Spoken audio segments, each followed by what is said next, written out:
안녕하십니까. 유연물 기능장 여러분께 꿀팁을 드리고 있는 김우수입니다. 오늘은 제 사료 유연물 반응식 넘어가기 전에 몇 가지 좀 생각을 좀 해봐야 될 부분들이 있어서 제가 사전에 말씀을 좀 드릴까 합니다. 우리가 지금 반응식을 외우고자 하는데요. 이게 이제 외우는 게 있고 이해하는 게 있고 그렇습니다. 외우는 것은 지난번에도 말씀을 드렸듯이 이해가 되지 않는 그런 반응식들이 있어요. 이해가 되지 않는 반응식들은 뭐 여러 가지가 있는데 상식적으로 이제 우리가 그 반응을 시켰을 때 나와야 된다라고 예측 가능한 물질들이 안 나오고 다른 그런 물질들이 나온다든가 이런 부분들은 좀 이해하기 좀 어렵죠. 그런 것들이 이제 외워야 되는 것들이고요. 실제로는 그런 물질들이 이렇게 많지는 않습니다. 거의 기본적인 어떤 그 원칙들이라고 이제 원칙이라고 하기는 좀 그렇지만 어쨌든 물질들이 유사한 성질을 띠면서 반응들을 서로 하고 있기 때문에 규칙들이 이제 발견이 되거든요. 그래서 이제 그런 부분들을 뺀다면은 그걸 외워야 될 것들은 많지가 않다고 제가 지난번에 말씀드렸죠. 사료 유용물 같은 경우에는 이게 그 석유에서 이제 나오는 그런 물질들이 대부분이거든요. 그래서 이제 탄소와 수소로 된, 그렇죠? 탄소와 수소로 된 이런 물질들입니다. 그래서 이거를 이제 탄화수소라고 그러죠. 탄화수소. 우리가 이제 알고 있는 이제 그 등유, 경유, 뭐 휘발유 뭐 이런 것들뿐만 아니라 이제 가스도 마찬가지죠. 메탄, 에탄, 프로판, 뭐 부탄 뭐 이런 것들 이제 탄소와 수소로 되어 있죠. 유기화학이라고 하는 것은 탄소와 수소를 가지고 있는 그런 물질들이 대부분이고요. 생명체가 탄소와 수소로 대부분 이제 구성이 됩니다. 그래서 유기화학이라고 그러죠. 이제 사료 유연물을 이제 반응식을 이제 볼 텐데요. 오늘은 이제 리허설 개념이기 때문에 그냥 편안하게 들어주시면 될 것 같습니다. 제가 지금 보고 있는 참고 자료는요, 그 네이버 카페에서 운영하시는 멘토 김병훈 선생님이라고 있어요. 멘토 김병훈, 뭐 유연물 자격증의 모든 것 이렇게 치시면은 나오거든요. 여기서 반드시 암기해야 할 화학 반응식 이렇게 치시면은 요 자료를 다운 받으실 수 있으실 거예요.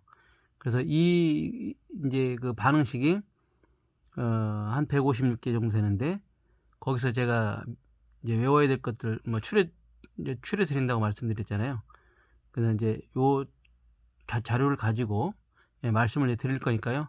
혹시 필요하시면은 다운을 받으시든지 아니면은 프린트물로 이제 출력해서 몇 장 안 되니까요. 보시면 될 것 같습니다. 대부분 많은 사람들이 이제 반응식에 대해서 굉장히 이제 이제 스트레스를 받으시거든요. 근데 그러실 필요가 없으시다 라고 먼저 말씀을 드릴게요. 이제 그 사료 유연물은 탄소와 수소로 되어 있는데 여기 지금 대부분 이제 연소 반응식이 많이 나오거든요. 연소 반응식이 많이 나오고요. 연소라고 하는 거는 아시겠지만 다 산소와 결합하는 거잖아요. 산소와 결합을 하면은 C와 O2가 만나고 H와 O2가 만나겠죠. 그래서 이렇게 만나고 이렇게 만나는 거죠. 그러면 C와 O2가 만나면 CO2가 되고요. 그 다음에 H가 O5가 만나면 H2O가 되겠죠. 네. 물론 이제 이게 정상적인 반응일 때는 이제 이게 완전 연소 반응이라고 그러거든요. 완전 연소. 이게 이제 완전 연소 반응이기 때문에 불완전 연소도 있겠죠. 그래서 우리가 이제 그 유기물, 그러니까 C와 H로 되어 있는 그런 물질들을 완벽한, 그러니까 산소가 완전히 공급되는, 충분한 공급되어지는, 공기가 충분히 공급되어지는 상황에서는 완전 연소 반응이 일어날 수 있어요. 그러니까 열과 이제 충분한 그런 산소가 공급이 된다면은 CO2와 H2O로 거의 분해가 돼요. 하지만 공기가 충분치 않다든가 아니면은 이 과정에서 열이 제대로 이렇게 충분히 이거를 완전히 산화시킬 그런 이제 에너지가 공급되지 않는다면은 불완전 연소가 될 수가 있겠죠. 불완전 연소는 CO5가 나오는 거죠. CO2가 나오는 게 아니고. 자, 이런 어떤 게 나오는 겁니다. 하지만 대부분 시험에서는 완전 연소 반응식에 대해서 쓰라고 나와요. 대부분 다. 이제 이상적인 조건을 얘기를 하는 거겠죠. 그런데 실제로 막상 화재라든가 이런 부분에서는 그 이제 뭐 나무도 탈 수가 있고, 그 다음에 여러 가지 이제 그 위험물 탱크에 저장되어 있는 그 사류 위험물 같은 경우에는 이제 CO2하고 H2O만 나오는 게 아니라 일산화탄소도 많이 나오는 거죠. 불완전 연소가 이루어진다는 거죠. 거기서는.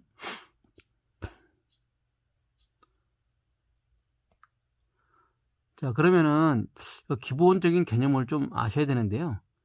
이게 그 반응이 이루어진다는 거하고요. 이게 좀 약간 헷갈려 하시는 분이 있어요. 반응이 일어난다. 반응이란 무엇인가? 반응. 반응은 이제 여러 가지가 있죠. 어떤 물질이 산소와 반응을 한다고 했을 때, 그거를 이제 산화반응, 연소반응이라고 하는데요. 그 C와 O2가 만난다 그러면 당연히 CO2가 되겠죠. S와 O2가 만나면 SO2가 되겠죠. 이상적인 상황에서 이렇게 된다는 거예요. 자, 그런데 보세요. 이게 황이 이 산소하고 만난다고 해서 SO2가 다 만들어지나? 그게 아니거든요.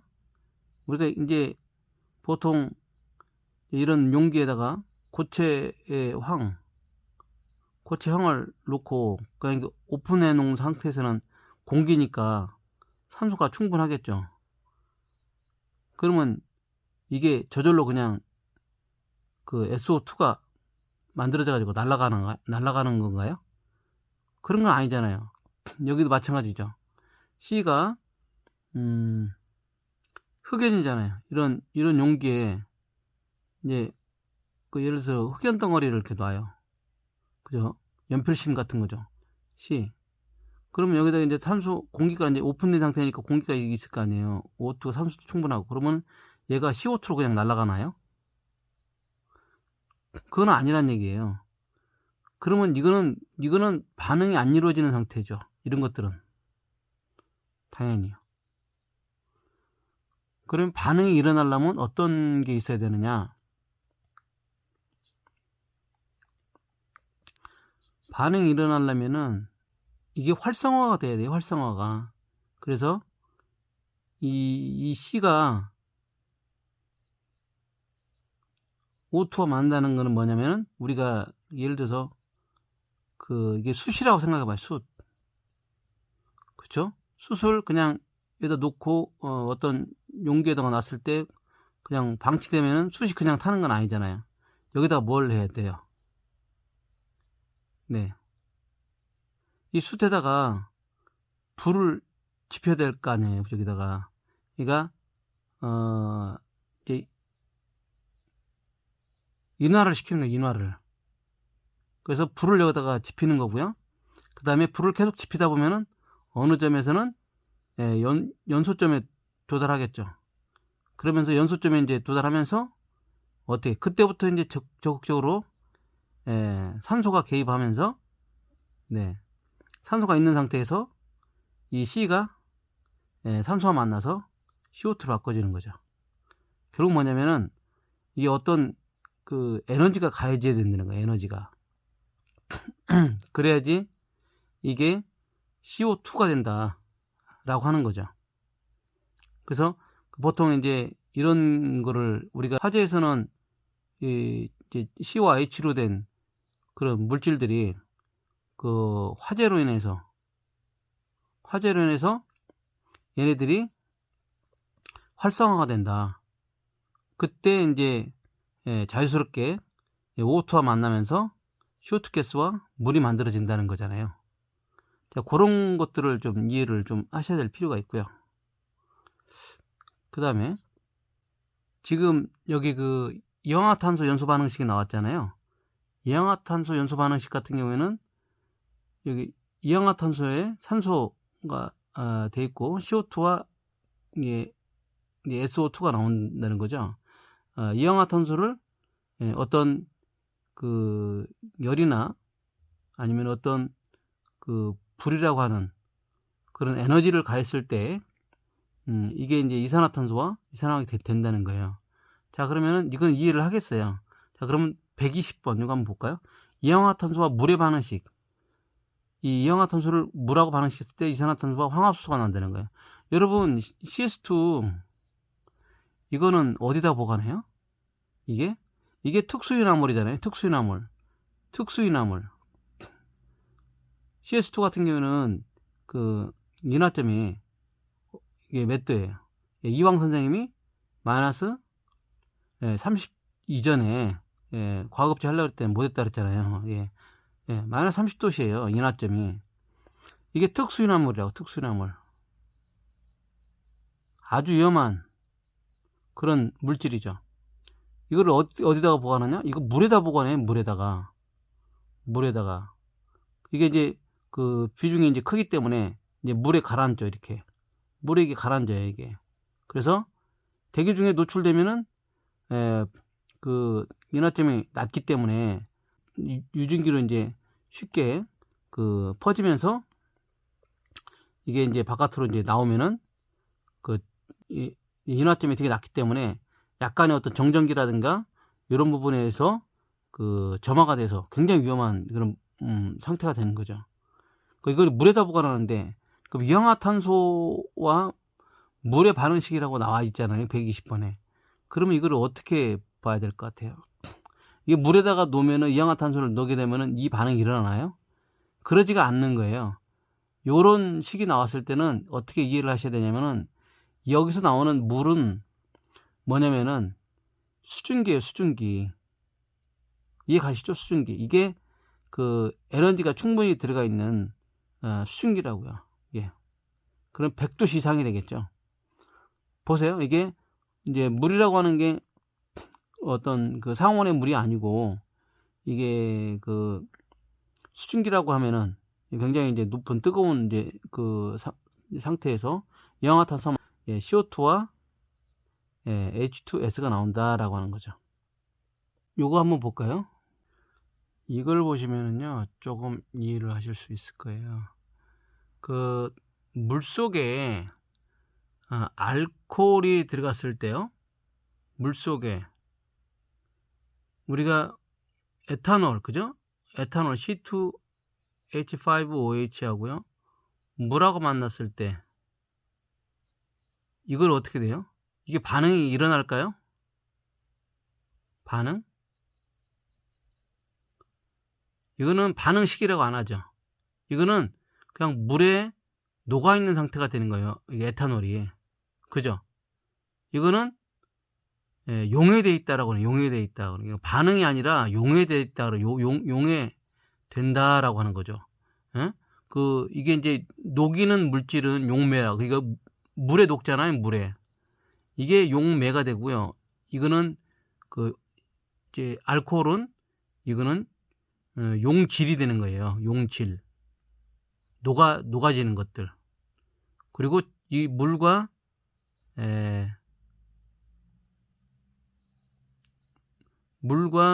그다음에 이 알코올을 합쳐 가지고 이거를 뭐라고 그러냐면 용액이라고 그러죠. 그러면은 물과 에탄올이 반응한다 이런 얘기는 틀린 얘기예요. 이해 가시죠? 반응하는 게 아니고요. 그냥 물 속에 녹아드는 거예요. 그러면은 반응이라고 하는 거는 아까 말씀드렸다시피 뭔가 새로운 물질이 만들어지는 거예요. 그러니까 반응을 하는 거는 전혀 다른 물질이 만들어지는 거다. 이렇게 보시면 돼요. 그래서 여기 한번 그 물에 녹아 있는 상태를 한번 볼게요. 이 에탄올은 C2H5OH 이렇게 돼요. 이 알코올에 붙어 있는 기인데, 이거는 물은 H2O잖아요. 이게 물 속에서는 H2O 이런 식으로 이제 존재를 해요.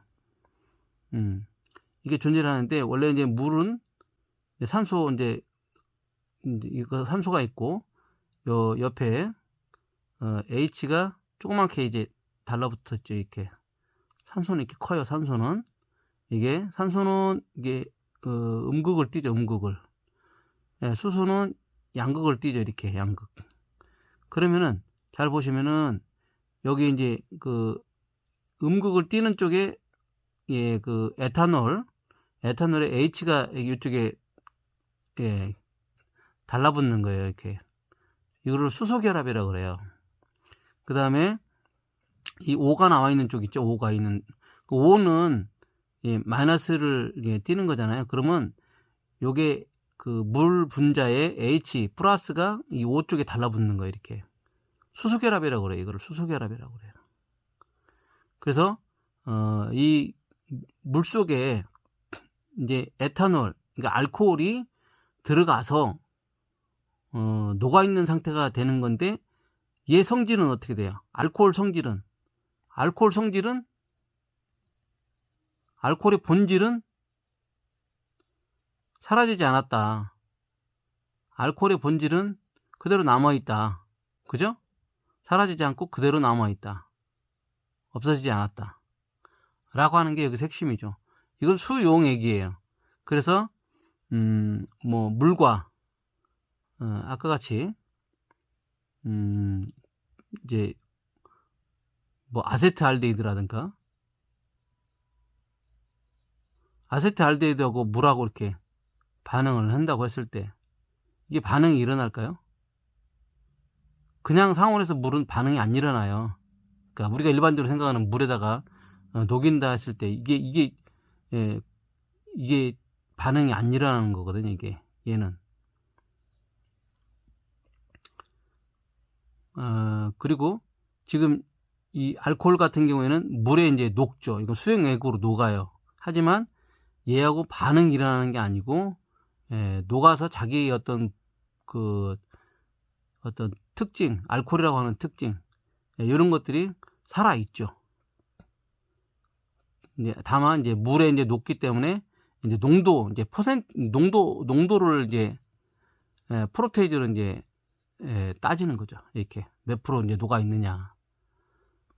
자, 또 하나 이제 보셔야 될 게 뭐냐면 소금물이에요. 소금은 조금 특이한데요. 이게 소금 결정체거든요. 이게 결정체인데, 이게 소금이 물에 들어가면은 어떤 반응이 일어나냐면요. 이게 나트륨 이온하고 그다음에 염소 이온이 이렇게 나눠져요. 원래는 나트륨, 이게 염소가 큰 게 염소거든요. 이게 35.5잖아요. 나트륨은 23이고요. 그러면 이게 지금 서로 이렇게 교차하면서 이렇게 서로 결정 상태에서는 딱딱딱딱 붙어 있다고 이렇게. 그래서 이제 이런 구조로 돼 있는데, 이게 물속에 들어가면은 이게 완전히 그 이온으로 이제 나눠져요. 그러면은 이 염소 이온 쪽에는 염소가 마이너스니까 이 물이 있으면은 물 분자가 H 쪽에 플러스잖아요. 그러니까 H 쪽에 달라붙는 거예요. 이렇게 H 쪽에 달라붙죠. 이렇게 물이 쫙 이제 주변을 이렇게 감싸는 거예요. 그 다음에 나트륨 같은 경우에는 나트륨은 플러스니까 이게 물에 산소 쪽에 이렇게 달라붙는 거예요. 이렇게 싹 이게 감싸는 거예요. 이렇게. 그죠? 그래서 이게 이제 그 NaCl 자체가 이온화가 된다고 그래서 그 짠맛이라고 하는 어떤 특징을 잃어버리지는 않아요. 얘가 이 고체 상태에서도 마찬가지죠. 고체 상태에서도 짠맛이라고 하는 걸 그대로 가지고 있는데, 얘네들이 이제 물 속에 들어가서 용해되면서 얘네들이 서로 이렇게 떨어져 있는 것 뿐이지 얘 자체의 어떤 성질은 잃어버리지 않는다는 거예요. 그래서 이것도 마찬가지로 수용액 상태, 이거는 물은 용매가 되겠죠. 이거는 용질이 되겠고요. 그래서 물 속에 지금 이렇게 섞여져 있는 거는 용액이라고 그러죠. 그래서 나트륨이 얼마만큼 녹아 있느냐에 따라서 농도가 이제 차이가 나겠죠. 그러면 여기서 이제 그 용해도라고 하는데, 용해도라고 하는 거는 뭐 이게 소금이 여기서 한정없이 계속 다 녹지는 않잖아요. 어느 정도 물 속에서 녹다가 한계가 있으면 그 이상으로는 녹지가 않는 상태가 오는데, 그게 포화 상태라고 하는 얘기를 하죠, 그때 가서. 그래서 오늘 몇 가지 말씀을 이제 드렸거든요. 그래서 이 사료 위험물을 할 때 이제 우리가 좀 보셔야 될 게, 대부분 다 탄소와 수소로 이루어져 있다. 그래서 이제 산화반응식이 많이 나온다.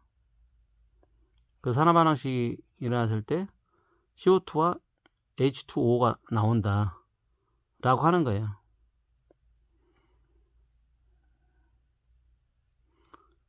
근데 이거 보시면서 이렇게 쭉 말씀을 드릴게요. 뭐 이렇게 어려운 거는 많지 않습니다. 자, 오늘은 간단히 리허설을 마치겠습니다.